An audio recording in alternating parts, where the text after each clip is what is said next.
सफल शिकार और भोजन को सावधानी से जमा करने के बाद जीवन स्थिर हो जाता है, बहुत ज्यादा स्थिर। एक रात जब कबीले के लोग आग के चारों ओर सो रहे होते हैं, तो एक अजीब सी बेचैनी फैल जाती है। धुएं में पकाकर रखे गए मांस के भंडार जितनी तेजी से खत्म होने चाहिए, उससे कहीं ज्यादा तेजी से खत्म हो रहे हैं। ताकतवर योद्धा अपने हिस्से से ज्यादा ले रहे हैं और कमजोर लोग, बच्चे बुजुर्ग, पीछे धकेले जा रहे हैं। पहली बार खतरा बाहर से नहीं है, ये भीतर से है। अचानक एक जोरदार चीख सन्नाटे को तोड़ देती है। अरु एक भूखे बच्चे और एक विशालकाय योद्धा के बीच खड़ा है। आवाजें ऊंची होती हैं, पंजे चमकते हैं, फिर खून बहता है। सब कुछ बदल जाता है। तभी उसे यह बात समझ आती है, अब जिंदा रहना समस्या नहीं है, अब समस्या है नियंत्रण। अगर उसने कुछ नहीं किया तो यह कबीला किसी राक्षस के हाथों खत्म नहीं होगा, ये खुद ही खुद को खत्म कर लेगा। सुबह होते होते वह एक ऐसा फैसला लेता है जो यहां किसी ने कभी नहीं लिया था। वह नियम बनाता है, सुझाव नहीं, सहज वृत्ति नहीं, कानून। कबीले में असमंजस फैल जाता है। ताकतवर लोग पहले खाना क्यों ना खाएं, कमजोरों की रक्षा क्यों की जाए? तो वह उन्हें समझाता है, कमजोर बच्चे भविष्य के शिकारी बनते हैं, जख्मी योद्धा ठीक होकर और भी ज्यादा ताकतवर बनकर लौटते हैं। भोजन पर नियंत्रण अकाल पड़ने पर जिंदा रहने की गारंटी देता है। सन्नाटा छा जाता है, फिर सरदार आगे बढ़ता है और सहमत हो जाता है। उस पल से सब कुछ बदल जाता है। भोजन बराबर बराबर बांटा जाता है, जख्मियों का इलाज सबसे पहले किया जाता है, शिकार के लिए जाने वाले दलों की योजना सोच समझकर बनाई जाती है। अब यह सिर्फ एक कबीला नहीं रहा, यह एक समाज बन गया है। लेकिन वह यहीं नहीं रुकता। एक दिन वह उनके सामने खड़ा होकर कहता है, अब हम सिर्फ शिकार ही नहीं करते, हम निर्माण भी करते हैं। शुरू में वे हंसते हैं, तो वह उन्हें करके दिखाता है। आश्रय स्थल खड़े हो जाते हैं, लकड़ी की झोपड़ियां जो गुफाओं से कहीं ज्यादा मजबूत हैं। सोने के लिए बनाए गए ऊंचे चबूतरे उन्हें जमीन की ठंडी और नमी वाली सतह से ऊपर रखते हैं। आग अब बेकाबू नहीं रही, उस पर नियंत्रण है। खाना पकाने, गर्मी पाने और चीजें बनाने के लिए अलग अलग जगहें तय हैं। औजार और भी बेहतर हो जाते हैं, पत्थर के और भी ज्यादा तेज धार वाले फलक, हड्डियों से बने औजार, यहां तक कि जमीन खोदने के औजार भी। पहली बार वे प्रकृति की हरकतों पर सिर्फ दी प्रतिक्रिया ही नहीं दे रहे हैं, वे प्रकृति को नियंत्रित कर रहे हैं। और फिर सब कुछ फिर बदल जाता है। जासूस लौटते हैं, जख्मी, लेकिन जानवरों से नहीं, किसी और चीज से जो ज्यादा बुरी है। एक और कबीला, अलग, ज्यादा ताकतवर, निशानों से भरा, हथियारों से लैस। उन्हें इस नाम से जाना जाता है, ब्लड फैंग कबीला। और वे हम पर नजर रखे हुए थे। उस रात सरदार बोलता है, सालों पहले ब्लड फैंग ने हमला किया था, उन्होंने हमारे योद्धाओं को मार डाला, सबसे ताकतवर लोगों को उठा ले गए, कमजोरों को मरने के लिए छोड़ दिया। अरु की बहन उठा ली गई थी। आग की लपटें शांत हो जाती हैं, अरु के पंजे जमीन में गड़ जाते हैं, उसकी आवाज कांपती है। वे अब भी जिंदा हैं, कहीं ना कहीं। अब यह सिर्फ जिंदा रहने की लड़ाई नहीं है, यह बदला है। लेकिन वह जल्दबाजी नहीं करता, वह तैयारी करता है। हथियारों को बेहतर बनाया जाता है, भाले सटीक निशाने के लिए संतुलित किए जाते हैं, उन्हें एक साथ तालमेल बिठाकर फेंका जाता है। जानवरों की खाल से ढालें बनाई जाती हैं, योद्धाओं को ट्रेनिंग दी जाती है, उन्हें टुकड़ियों में बांटा जाता है। बच्चे दूर से हमला करना सीखते हैं, पत्थर फेंकना एक हुनर बन जाता है। फिर रणनीति, घात लगाकर हमला, इलाके का फायदा उठाना, संकेत, तालमेल। कबीला फिर बदल जाता है, सिर्फ जिंदा बचे लोग नहीं, सिर्फ शिकारी नहीं, एक सेना। वह दुश्मन का अध्ययन करता है। ब्लड फैंग सिर्फ ब्रूट फोर्स, जोर जबरदस्ती पर निर्भर रहता है। वे टूट पड़ते हैं, हावी हो जाते हैं, तबाह कर देते हैं। इसलिए वह फैसला करता है, हम उनसे जानवरों की तरह नहीं लड़ेंगे, हम उन्हें इंसानों की तरह हराएंगे। योजना तय हो जाती है, उन्हें जंगल के एक संकरे रास्ते में फंसाना है, उनकी टुकड़ियों को अलग थलग करना है, दूर से किए गए हमलों से उन्हें कमजोर करना है, और फिर सटीक वार करके उन्हें खत्म कर देना है। लड़ाई से ठीक पहले वाली रात अरु उसके पास बैठती है। कोई मजाक नहीं, कोई हंसी मजाक नहीं, सिर्फ खामोशी। वह उसके हाथ में कुछ रखती है, एक हार जो उसकी अपनी ही खाल से बना है। अगर मैं मारी जाऊं तो मुझे याद रखना। वह उसकी कलाई कसकर पकड़ लेता है, उसकी आवाज ठंडी, अडिग, नहीं, इस बार हम किसी को भी नहीं खोएंगे। फिर दूर कहीं पेड़ों के बीच से दर्जनों चमकती हुई आंखें दिखाई देती हैं। ब्लड फैंग कबीला आ पहुंचा है। आग की लपटें तेज हो जाती हैं। भाले उठते हैं। पहला असली युद्ध शुरू होता है। और इस बार यह अस्तित्व की लड़ाई नहीं है, यही वर्चस्व की लड़ाई है। सुबह होते ही जमीन कांपने लगती है। किसी जानवर की तरह नहीं, बल्कि एक लय में, व्यवस्थित ढंग से। जंगल के किनारे से वे दिखाई देते हैं। दर्जनों नहीं, सैकड़ों। धातु की सभ्यता आखिरकार खुद को जाहिर करती है।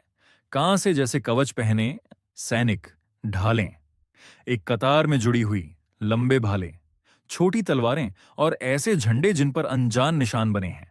वे दहाड़ते नहीं हैं। वे पागलों की तरह हमला नहीं करते। वे मार्च करते हैं।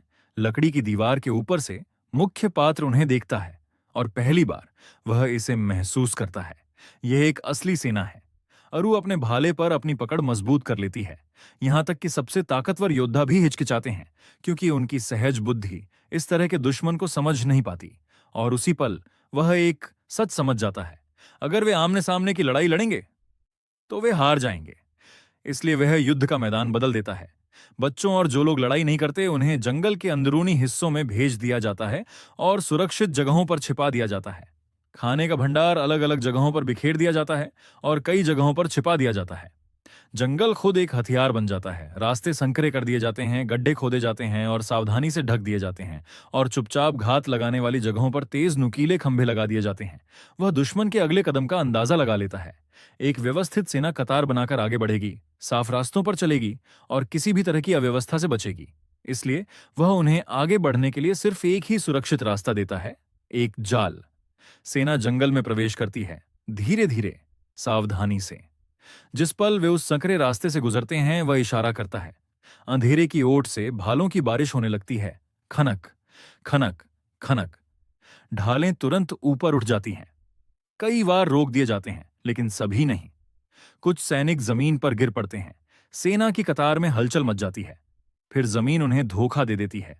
आगे की कतार के सैनिक एक कदम आगे बढ़ाते हैं और गायब हो जाते हैं।